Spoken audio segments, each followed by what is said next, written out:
Okay, hi everybody. I'm just going to give you my chemical synthesis analysis on a therapeutic option for endometriosis. My name is Sydney Meinholz, by the way. I forgot to introduce myself. Here's my abstract, just an overview of what the whole process looks like. So the design for this drug, endometriosis is worsened by increased estrogen in the body, and there are two enzymes that directly contribute to making estrogen in the specialized pathways. The researchers wanted to make one drug that inhibited both of the enzymes, STS and 17-beta hydroxysteroid 1. So here's what the plan is. We currently have a drug that blocks 17-beta hydroxysteroid, but the problem is that it has this phenolic OH group, which stops it from inhibiting STS. The plan is to give this molecule a cap. With that cap on, it's able to inhibit STS, and then when the cap comes off, it's able to inhibit 17-beta. Here's the proposed action, just kind of what the steps look like. And then some needed vocabulary when I was doing my research, things that I found were important. IC50 is the concentration of a drug needed to inhibit 50% of an enzyme or a biological activity. So if it's very potent, it's in those nanomolar ranges, which means the drug is super effective. And if it's millimolar or weak, it means the drug is not effective as well. Then some things to test, liquid chromatography, tandem mass spectrometry is just what we use to test the mass of the compound if we don't know what it is. And then another thing, heterocycles to understand. So in the synthesis of this molecule, there are three schemes. In the third scheme, they decide to alter what the ring of the compound is. A heterocycle is any ring that contains something other than carbon. So four carbons and a nitrogen, two carbons and two nitrogens, one carbon and four oxygens, something like that. Background. So what is endometriosis? Some of the symptoms that one experiences is chronic pelvic pain, infertility, heavy bleeding, gastrointestinal issues. Um, I know that fainting can also be a thing. The main hormone that's contributing to this disease is E2, which is estradiol, the highest and most active form of estrogen. And then what actually happens to your body is that you will get some things called lesions, which is where endometriotic tissue is growing outside of the uterus, not supposed to happen. And this causes things like ablations and painful things on the inside of your body. Currently, there's a few treatments, surgery, um, hysterectomy is also offered. It's not up there, but if a woman decides she doesn't want children, that's an option. Hormonal treatment, medical therapy, analgesics. For the hormonal treatment, birth control is the main one here, but we don't like birth control because it completely stops production of estrogen, which can cause really bad side effects. What the proposed treatment is to target tissues specifically instead of targeting estrogen in the body as a whole, so there are less side effects. And it's essential to really understand this pathway because this is what the drug is affecting. So E1S is the non-active form of estrogen, how our body stores it. Through STS, this enzyme, that inactive form is converted to an active, weak form. And then through 17 beta hydroxysteroid, it's converted from the weak form to the strong form, which is E2.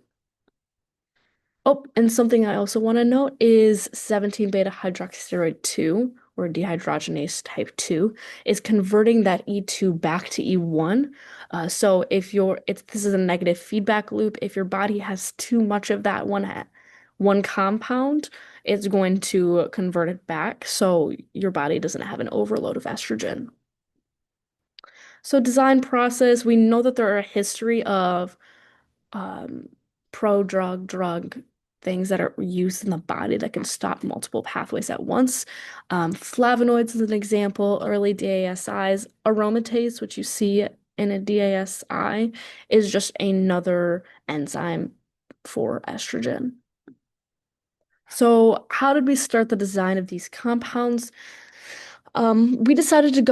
We had two starting compounds, but they decided to go with lead compound B, which had more strengths. It had a stronger half-life and it's more highly selective for 17 beta hydroxysteroid 1 over 2, which is what we want.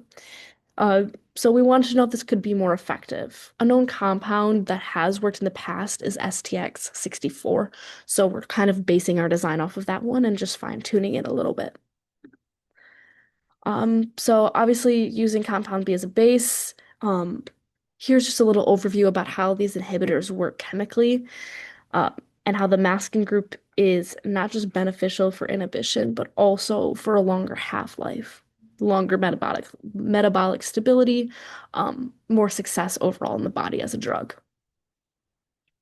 Here's some more design rationale. And then getting into the synthesis of everything, here are those three schemes I was talking about. For scheme one, you're modifying mainly positions and groups that are on ring A and C. For scheme two, you're modifying ring A, you're turning that group into a pyridine instead of a hexane, and then, or a phenyl group. And then for scheme three, you're replacing ring B, that middle ring, with different heterocycles, which is one of the vocabs we talked about before. So here's just some mechanistic stuff for scheme one as well as scheme two. Something to note, they have the same starting compound. There's not much difference between these two experiments stepwise, just that they're getting to a different end result. Scheme three was a little bit more complex because you are trying to synthesize more and more compounds with different middle molecules. So you have a different starting ground for all of these. You're not just synthesizing these the molecule itself, but also the starting compound. In schemes one and two, we were given the starting compound to work with. Here's just a scheme three picture. Also, something that's super cool about this is that they are making 38 different compounds from three schemes, and only a couple of starting materials. So that's just gives you a wide scope of how much synthesis can do.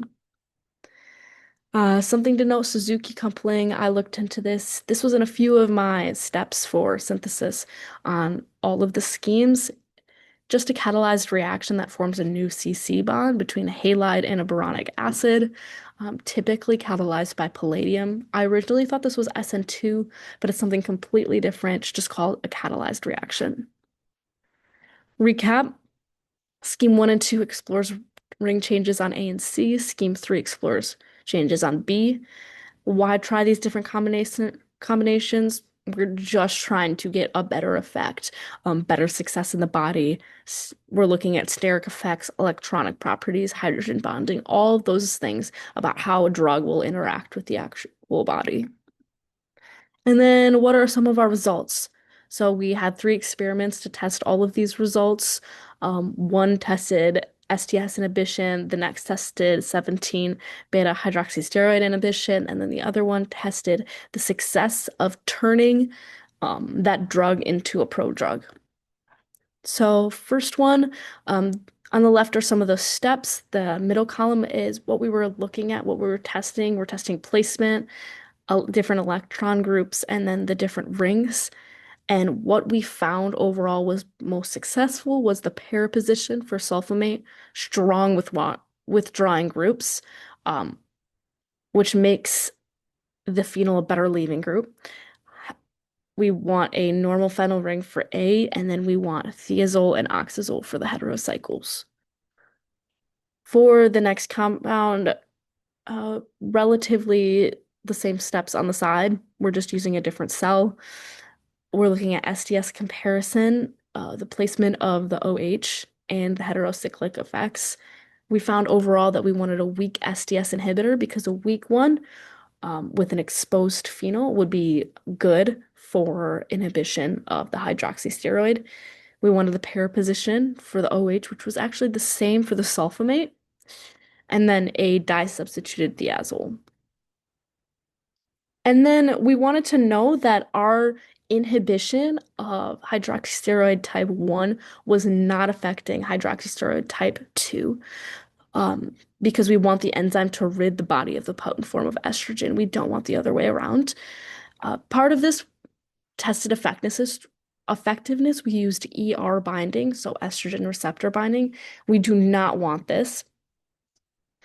Why is it detrimental? If the compound exhibits ER binding, it means that it blocks estrogen receptors, not estrogen production. Remember, we're trying to stop the production of everything, not where it gets received. This can lead, if these receptors are blocked, it can lead to excess estrogen buildup in your body, which can lead to unwanted side effects. And then here's the validation of the drug-prodrug approach. We put compound 13 in a buffer and in a cell to see how well it converted into compound 1 over the course of 24 hours. We found that we had more success in the cell. The researchers think that's because of enzyme activity in cells. They were just able to speed up that reaction. Here's some more data for you about success. And then some of the other things we tested were metabolic stability and cytotoxicity. And then just some conclusions. Um, the best compounds they found were 13, 16, 19, and 37, and those are going on to further testing. And just in that top corner, I have what makes a successful compound, what were they assessing? So just a little applicability for you. I chose to do endometriosis because this is part of my story. Um, I started diagnosed with it after I had been mistreated for different things, just like painful periods, given birth control as a solution, but that actually just worsened symptoms. So I spent a lot of time just figuring out what I wanted to do, battling birth control. Uh, and I was kind of hopeless for a long time because I didn't really see any benefit to being on medicine when it wasn't helping my body. But this article gives me a lot of hope because I know that treatment for endometriosis is not just stopping, but there are things being made that could help the issue. I learned a lot about the complexity of synthesis. 38 compounds from 3 schemes is crazy. Timing is important. Need to plan out your project ahead of time. If I hadn't have done that, it would have been a mess. I'm very ignorant about my own disease, and it was really good to learn about it more through this article. And I can have hope because there are more drugs being made, and hopefully ones that will be accessible. Thank you. I hope you enjoy the rest of your day, and I hope you enjoyed my presentation. Just one source was the article. Yeah.